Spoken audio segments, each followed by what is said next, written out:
Welcome back, and let's go live to the United Nations as the ALBA Political Council is underway. Let's listen. We reaffirm today that the dark forces of Earth have no rights over our processes, paths of light, life, and truth. Thank you very much. Thank you, Minister.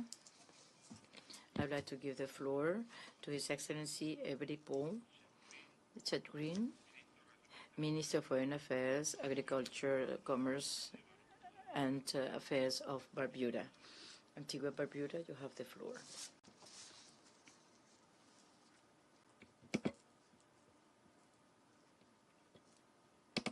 Señor compañero Canciller. Thank you, Foreign Minister, Head of Delegations, and colleagues. Good morning to you all. To engage with my colleague members of this important solidarity group of our region. December this year will mark 20 years of ALBA. And I want to thank our founding fathers, the militant visionaries who carried the flag for the continued liberation of our Americas. I refer specifically to Commanders Fidel Castro Cruz and Hugo Rafael Chavez Frias. As a manifestation of a new and progressive regional integration alliance in 2004, ALBA has emerged as a strong grouping of countries providing meaningful support and solidarity in a very challenging global environment.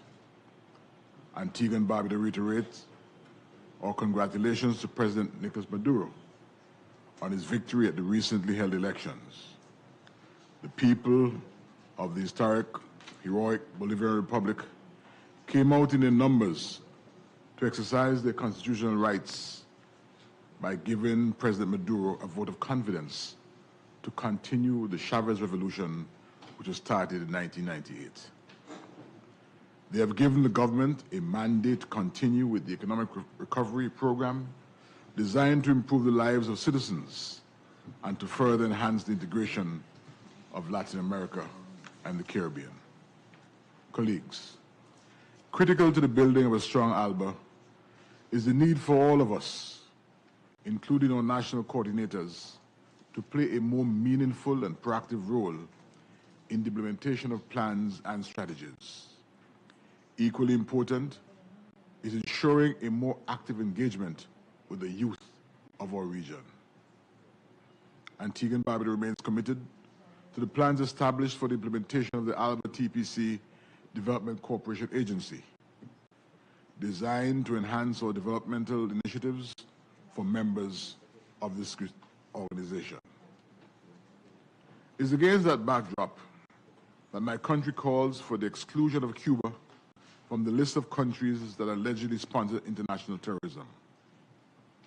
This unilateral and unfair classification has caused untold negative challenges for the ordinary people of Cuba in areas of international trade and in basic financial transactions. In addition, we reject the unjust embargo placed on Cuba by the U.S. This horrific act is causing severe and untold suffering to the ordinary people of Cuba and is a violation of human rights. It is time for the rest of the 187 countries who vote against the embargo at the UN General Assembly every year to find new ways of sending a message of disappointment and disagreement against this act that severely hampers the socio-economic reforms in Cuba. We also strongly condemn the U.S. imposition of unilateral measures on the Bolivarian Republic of Venezuela and the Republic of Nicaragua, especially in these trying economic times. We stand in solidarity with the plurinational state of Bolivia and Honduras against destabilizing attempts against the country's efforts to promote peace, democracy, and the rule of law. As members of the ALBA Alliance, we continue to find ways of ensuring that the sovereignty of countries and the rule of law and the principles of the Charter of the UN are constantly adhered to and followed. Antigua and Barbuda remains committed to ensuring that our region remains a zone of peace through the effective maintenance of peace, security, and stability in our thrust for an effective integration process. We strongly condemn any attempt by any country to interfere in the internal affairs of Latin American and Caribbean countries to cause destabilization or to impose policies contrary to the will of our nations. Colleagues, this Bolivarian alliance, of which we are all proud members, can only achieve optimum social economic well-being of our people if we work closely together in mutual solidarity. In this regard, Antigua and Barbuda remains committed to the principles of respect for sovereignty, territorial integrity, and non-interference in the internal affairs of states. These are values that underpin our relationship with friendly countries. The challenges facing our region are vast and diverse. Climate change remains an existential threat to the countries of the world, creating tremendous hardships for poor and vulnerable countries. Currently, our brothers and sisters in St. Vincent and the Grenadines and Grenada need long-term infrastructural support and financing to address the damages inflicted by Hurricane Beryl in July of this year.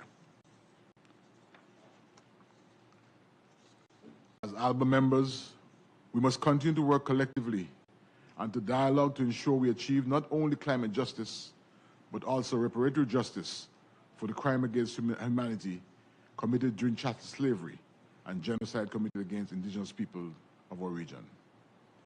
Antigua and Barbuda looks forward for the continued support of ALBA members in the implementation of the Antigua-Barbuda Agenda for SIDS, the ABAS, over the next 10 years, which will be a critical period for all SIDS countries. We welcome your support for the establishment of a SIDS Center of Excellence in Antigua and Barbuda, which will include a SIDS Data Hub, a Technology and Innovation Mechanism, and an Island Investment Forum. Additionally, because of our vulnerability, Antigua and Barbuda endorses the recently completed Multidimensional Vulnerability Index, the MVI, as a vital tool to help small nations gain access to concessional financing that we need to survive this climate catastrophe, to improve our long-term national planning, service our debts, and sign up to insurance and compensation schemes that may be our last hope when waters rise. In conclusion, colleagues, Antigua and Barbuda confirms today our support for the declaration of the ALBA-TCP 24th Political Council held here on the margins of the 79th session of the United Nations General Assembly. Muchas gracias.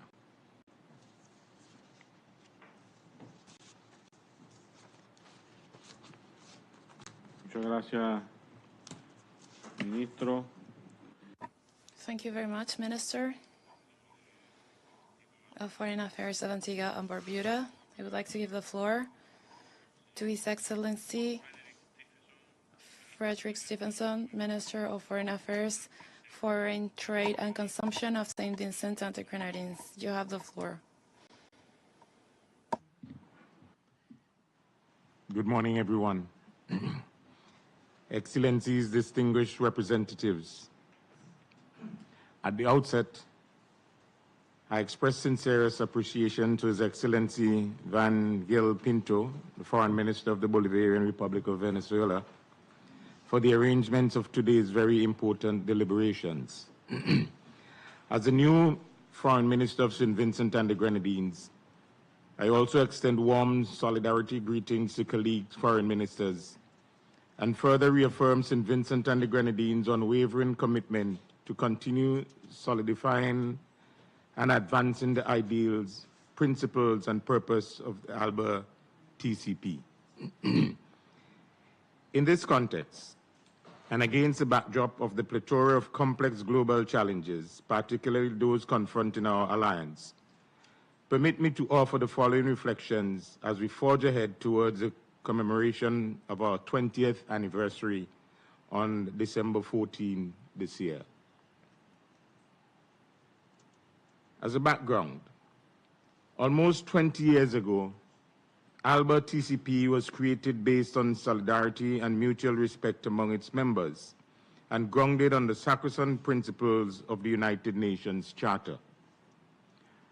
ALBA, founded as an alternative force of Latin America and the Caribbean unity and integration, was juxtaposed against the free trade area of the Americas, the FTAA, a hemispheric wide free trade zone modeled on the neoliberal precepts of deregulation and free market capitalism.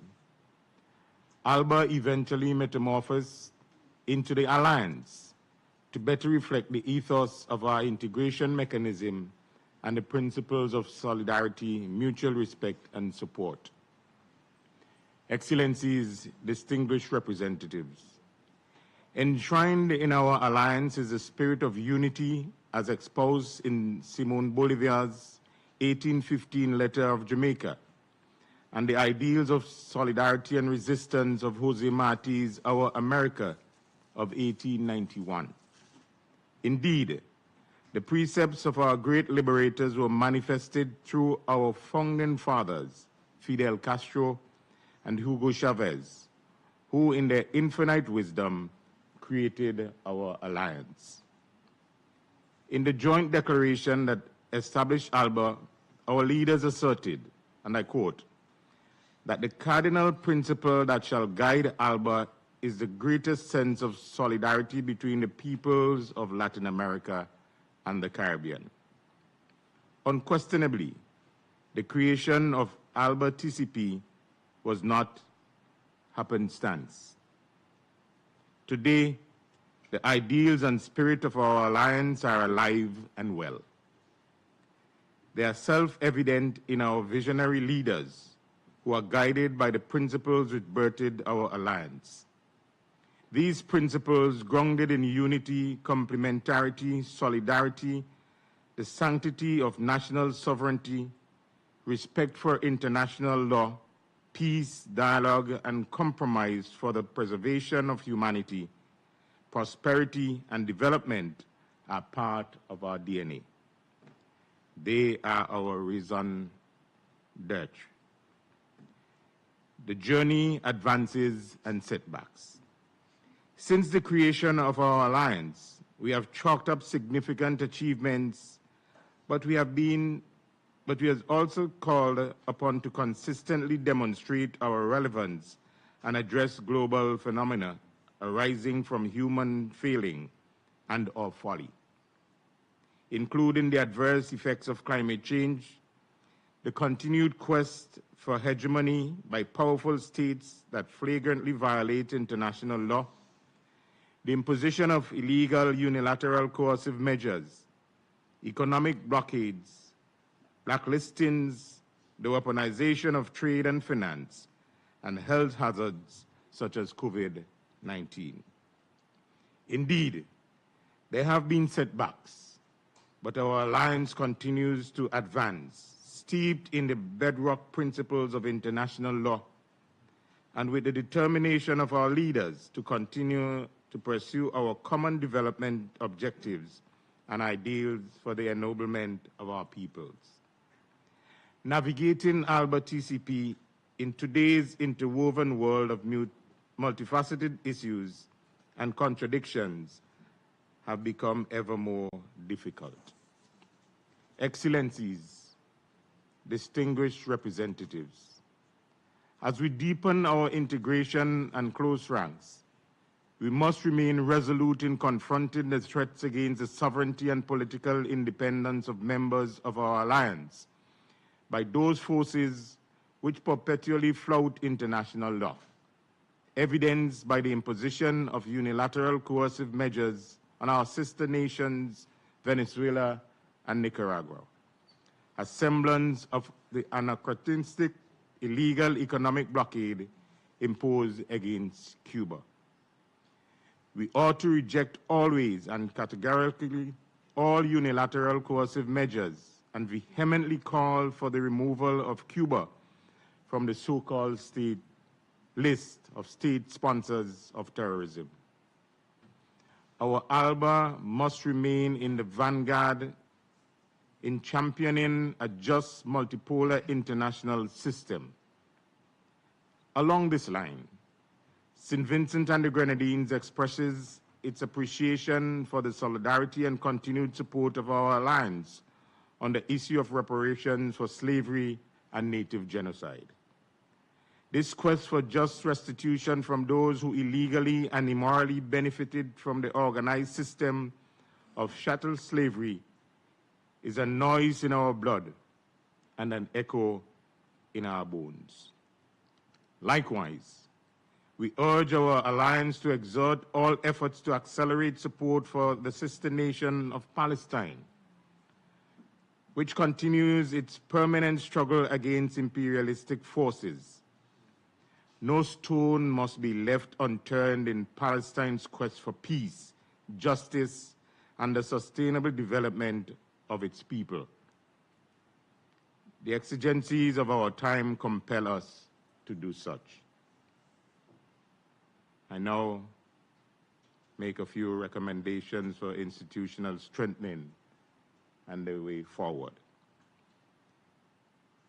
Excellencies, distinguished representatives, finally, as we draw closer to our year-end celebrations, I take this opportunity to put forward the following recommendations in keeping with the ALBA-TCP 2030 development agenda.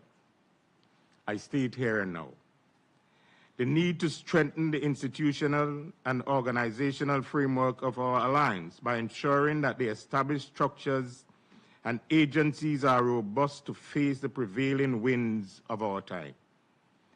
This includes bolstering the ALBA Bank, as well as the Political and Economic Council, by ensuring that there is high-level attendance at the meetings of both councils, and that there is consistency, regularity, and continuity in representation.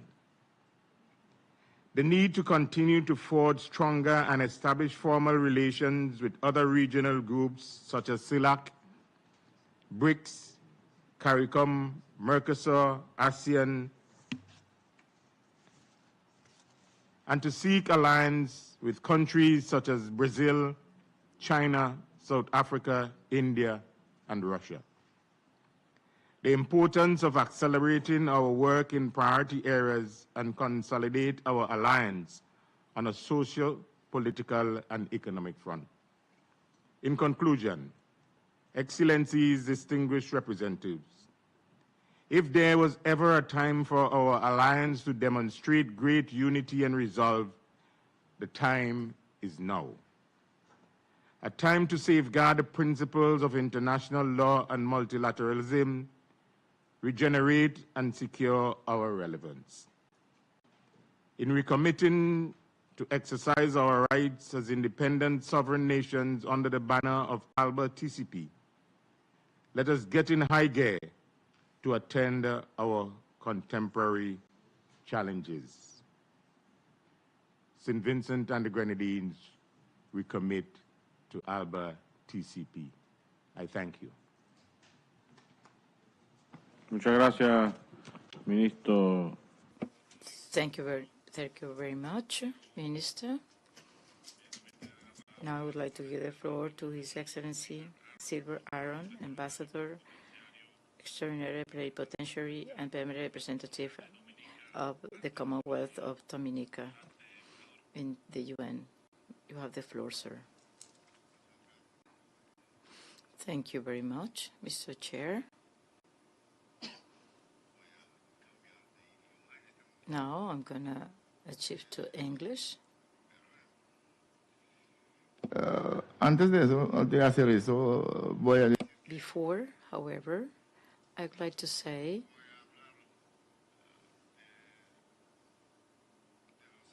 I'm going to talk about the period between 2008 and 2018, when I was the first national coordinator of Anglophone countries, English-speaking countries, but we're the first country of the Eastern Caribbean region of English-speaking countries that joined ALBA-TCP. It was a different moment in our history.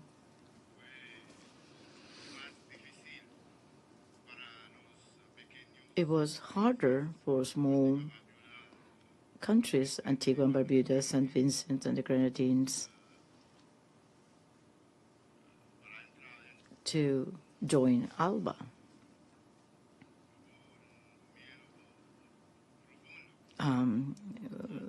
We were very much scared and fearful vis-à-vis the powers of our region.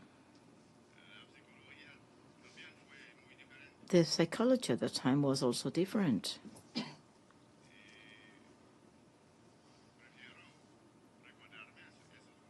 And I would like to remember those days so we can contribute to this dialogue of today.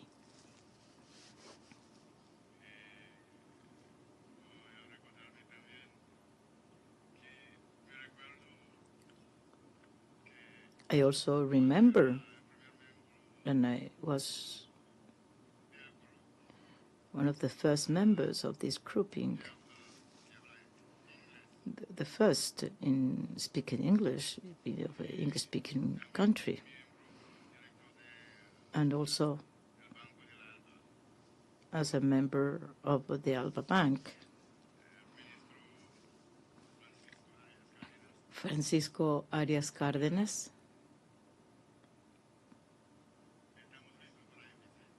told us we are ready to begin. So now I'm going to shift to English.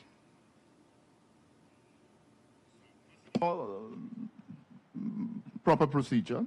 Thank you very much, Mr. President, Mr. Chairman of our session, the People's Power Minister for Foreign Affairs of the Bolivarian Republic of Venezuela, Mr. Ivan Eduardo Gil Pinto. Let me salute also the entire head table, our good friend Raul Licauzi, who for a long time was the CEO of Air Eastern Caribbean, linking our countries with Venezuela, Bolivia, Ecuador, Honduras in the most effective way, and was very responsible for the very tight connections that we have today. I salute also Ms. Edith Peraza and my good colleague Joaquin Perez, your good ambassador who fights daily in New York, not an easy place for Venezuela and the people of Venezuela. Thank you very much for that. Let me do a personal history as I began. Not just for entertainment, but for, I believe, stressing something I think it would be a good moment to stress. So I became the first national coordinator of ALBA among the English-speaking countries. When Dominica joined,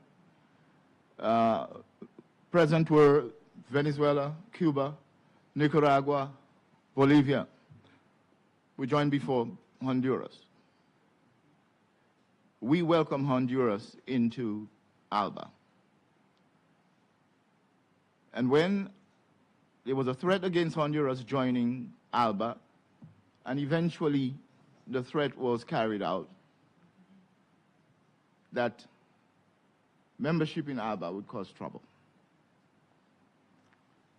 And I was political coordinator, national coordinator, when the government was removed.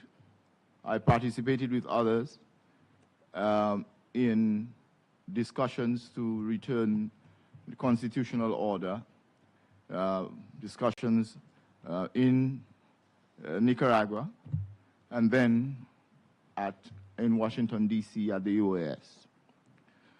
Let me go back, though, a little earlier. I said it, but I want to stress that when Dominica joined ALBA, it was following a declaration by 3 Eastern Caribbean states to join ALBA: Antigua and Barbuda under Baldwin Spencer, and St. Vincent and the Grenadines under Comrade Ralph Gonzalez. And the heat was elevated. That is December 2007. And in 2008, February, Prime Minister Roosevelt Skerrit, whose greetings I bring to you, joined ALBA. And holy hell broke out in the Caribbean. Propaganda on all regional talk radio. The heat was so elevated that the courageous Ralph Gonzalez of St. Vincent and the Grenadines and Baldwin Spencer held back and didn't join. And Roosevelt Skerrit looked like he was someone who did not listen to his people. And jurists in the Caribbean brought a claim against Roosevelt Skerrit that he was violating CARICOM, the foundational Treaty of CARICOM, Treaty of Chaguaramas, which requires coordination of foreign affairs. And that was one of the most difficult periods of Prime Minister Roosevelt Skerrit. And amidst that claim,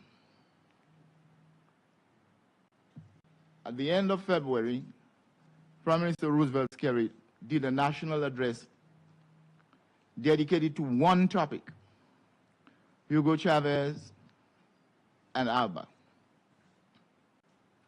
And that speech has become known as "There is no devil in ALBA." And that speech helped to calm, but did not quite calm, the fury in the region. Please note that part of the difficulty was that the other 2 Eastern Caribbean countries that had declared, and it's a public declaration alongside Hugo Chavez, that they would join ALBA, had stepped back. In March 3rd, I was appointed national coordinator of ALBA. And I went on the radio in Dominica and consistently spoke about our links to Latin America, because that was part of the problem. The English-speaking region has been made to feel separate from the Spanish-speaking. And the Spanish-speaking has been positioned as dictatorial, anti-Western, and other things. And that was part of the problem. So my first position was to speak to the people of Dominica on these connections, and especially to remind, from my point of view, especially to remind the people of Dominica that the people of Latin America had not enslaved us. But what really turned the tide was that the friendship and cooperation between ALBA and Dominica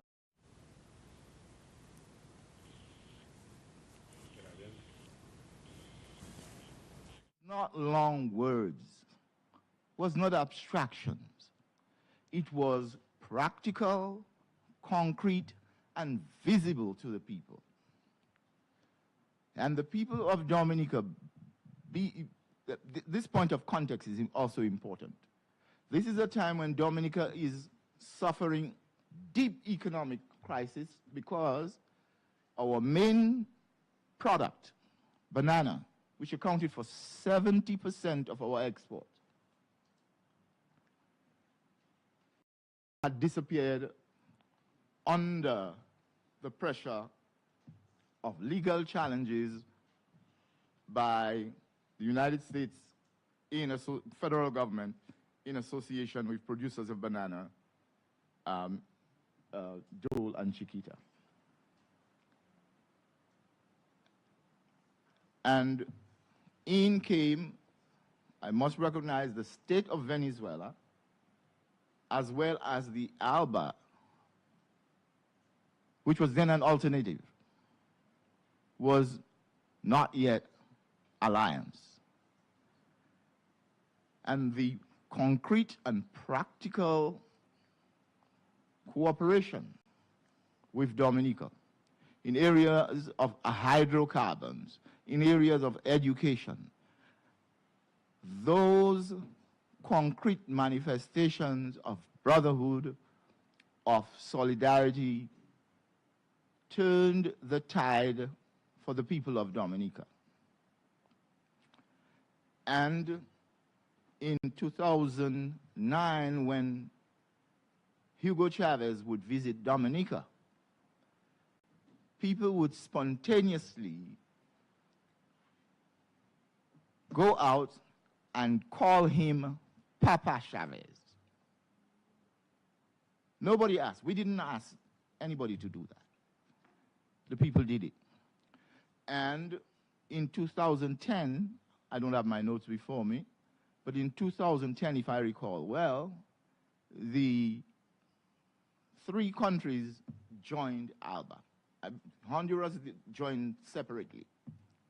I remember going to Tegucigalpa to have welcome Honduras in. But 3 countries joined. They were Antigua Barbuda, St. Vincent and the Grenadines, and Ecuador. And at that meeting, I remember President Chavez saying, and he did not pronounce Roosevelt Skerritt's name well, he would say scary. Now, if you say scary, scary means afraid or, fearsome, causes fear. And he said at that moment, scary was first. Now, this is not just congratulating Scary to anybody or going down memory lane. So let me just round up. Here's what I want to say. Here is the purpose of what I want to say. I believe the strength of ALBA is creativity. The creativity of having trouble supplying petroleum hydrocarbons as a member of a cartel and formulating a way of providing to the Caribbean. I don't have to give the details. Hydrocarbons that does not create trouble for your membership in the cartel, but does great service to the people of the Caribbean. So, my dear friends, in my respectful view, born out of 10 years of experience in every level of ALBA, I have attended Mesa Technica tables, but, literally. I have attended ministerial meetings, political coordination meetings. I have been in ALBA, I have been in Petro-Caribbean. Creativity. Creativity. And I will mention one more controversy and close up there. There was always a controversy as to whether ALBA would be an international global organization with a wide focus on anybody else. Palestine, I love my Palestinian brothers, and anybody else. That was always a controversy when we joined and afterwards. So, my friends, creativity. We have practical, concrete, we do have abstract problems too. We have problems of sovereignty. We have problems of, we have those. But my respectful view, especially in those instances with those individuals from Chavez to Raul to Daniel, who's been a long friend of the Caribbean since in the days of Grenada, and throughout, creativity, creativity, creativity, creativity, creative ways in solving the practical, daily, technical, and other problems of our people. And I have spoken too long. I apologize. I wish to close here, but to remind everybody that my experience of those 10 years in ALBA was an experience of a grassroots movement that made a real grassroots difference in the lives of grassroots people in a very focused way. And I wish that we can continue to do that and multiply that. Gracias. That's the best I can do. Gracias, embajador. Thank you very much, Ambassador. I would like to give the floor to His Excellency Hassan Hadid, Ambassador Extraordinary Plenipotentiary of Grenada. And we only have 8 minutes before we close the room, and we still need to close with the statement of the Executive Secretary, Jorge Arreaza. Thank you very much.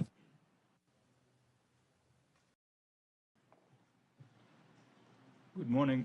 I take it protocol has been already established. Distinguished Excellencies, I would like to express Grenada's gratitude to the Bolivarian Republic of Venezuela for graciously hosting our annual ALBA-TCP meeting.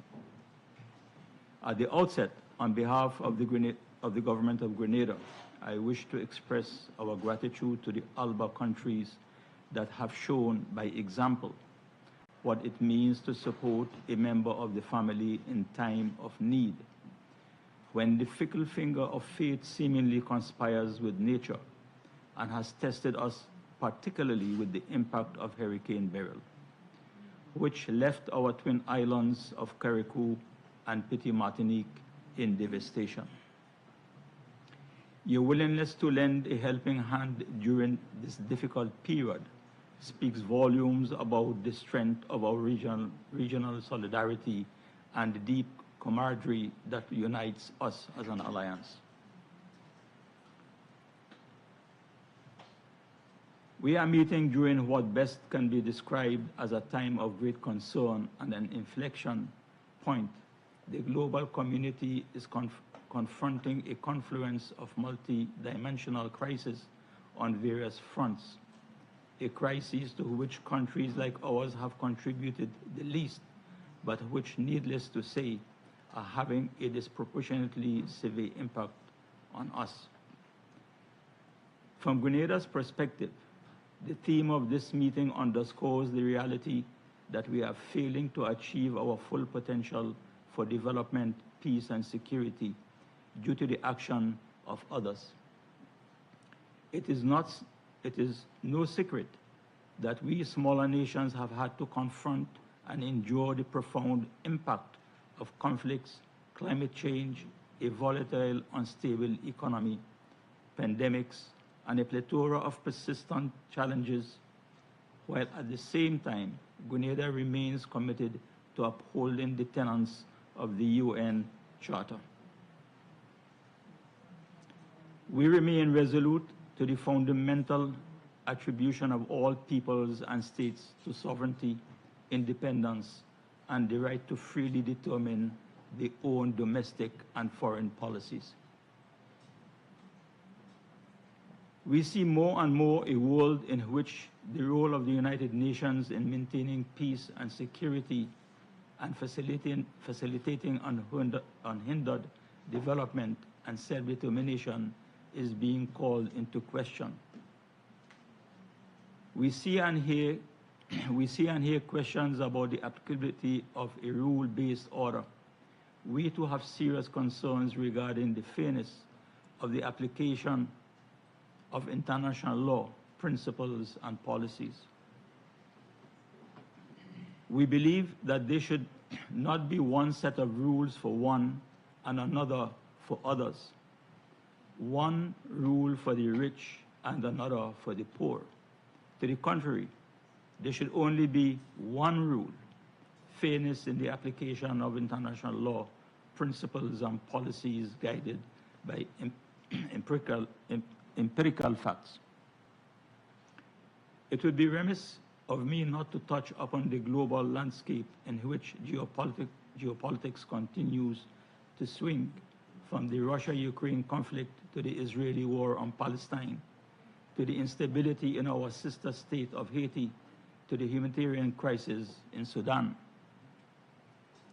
We note with increasing alarm that these areas of conflicts are fanned further by the support of those who do not see peace as a precursor to security and development, as well as the heinous and atrocious acts of violence which have fast become a way of life. Grenada strongly condemns the loss of lives, including of the more than 15,000 children killed in Gaza since October 7th, and the 569 people that have been killed in Lebanon on the 23rd and 24th September, including innocent women and children. We must place on record our condemnation of all acts of premeditated aggression. The very weapons that are supplied in droves to these conflicts areas usually transcends the borders of the vulnerable countries. We believe that nations that engage in the practice of prolonging wars must rethink their decisions not only within the context of their national interest, but also the broader interest and implications for regional and international stability. Notwithstanding our commitment to preserve the Caribbean region as a zone of peace. Grenada believes the citizens of Venezuela have the inherent right to elect their government democratically, free from the use of threats of force, free from external forces shaping the domestic politics, often to the detriment of their rights to democratic governance. To us, our region must continue to remain anchored in the principles of cooperation, peaceful coexistence, mutual respect, non-interference in the internal democratic affairs of states, and the practice of ideological diversity. The antiquated embargo imposed on Cuba represents a profound injustice that highlights the obtusities of what economic fairness is not. The discourse regarding Cuba must move beyond a one-dimensional isolationism principles and instead should inflict a nuanced understanding of the challenges of the imposition of such an embargo on the Cuban people. We remain resolute that the most straightforward solution to the Cuban embargo is simply lifting it entirely. Grenada further rejects the U.S. State Department ongoing inclusion of Cuba on the list of states of sponsored terrorism.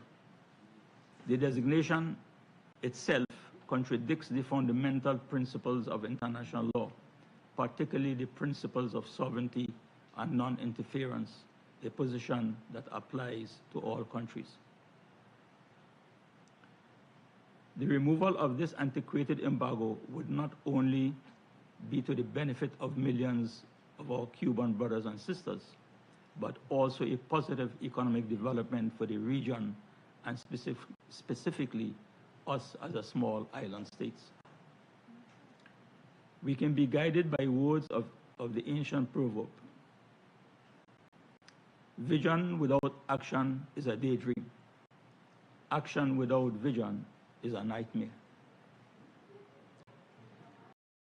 As difficult as it may be, there is an exigency to find avenues to address problems at their core. This is not a task that can be accomplished in isolation.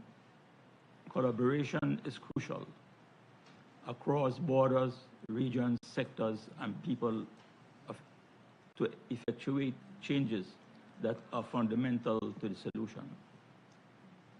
Finally, Excellencies, while we acknowledge our inherited and historical commonalities, it is to the dynamic future of our alliance that we look. Grenada believes that our solidarity should serve as the quintessential glue that binds us together. I thank you. Muchas gracias, embajador. Quiero transmitir. Thank you, Ambassador. Now I would like to give the floor to the Executive Secretary, Jorge Arriaza, who from Caracas would give us the balance of the draft declaration, conclusion, and the strategic agenda 2030. You have the floor. Gracias, Canciller Iván Gil. Thank you, Foreign Minister. Greetings to the Foreign Minister, especially our new Foreign Minister from Nicaragua and St. Vincent and the Grenadines. We want to just thank you for holding this important event in the U.S., in New York. The Political Council of the Alliance of Simon Bolivar is present in the UN. We are not going to have an extended presentation, but we have made the progress with the cooperation agency, the system for risk mitigation to confront natural catastrophes, agro-ALBA, tourist action,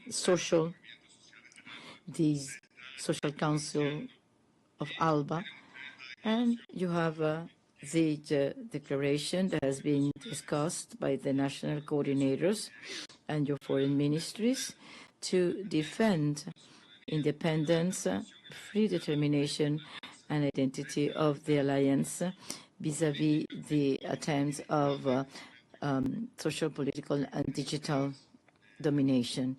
You have there the first item to ratify the defense of the principles and purpose of the Charter of the UN. The second, it opposes the rejection of military bases in our continent and ratify the proclamation of Latin America as a zone of peace. The third, we reject the coup d'etat that have been attempted this year, especially in Venezuela, Colombia, and Honduras.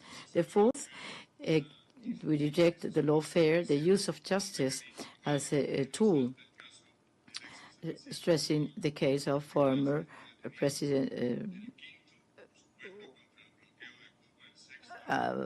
or the friend Jorge Glass in Ecuador, and also the need to remove Cuba from the alleged country sponsoring terrorism. Also, we are against the unilateral coercive measures both against Cuba, Venezuela, and Nicaragua. Eighth, ratify our solidarity with Nicaragua against the aggression. We congratulate the government of Nicolás Maduro for its victory, and we reject the conspiracies that rejected his victory.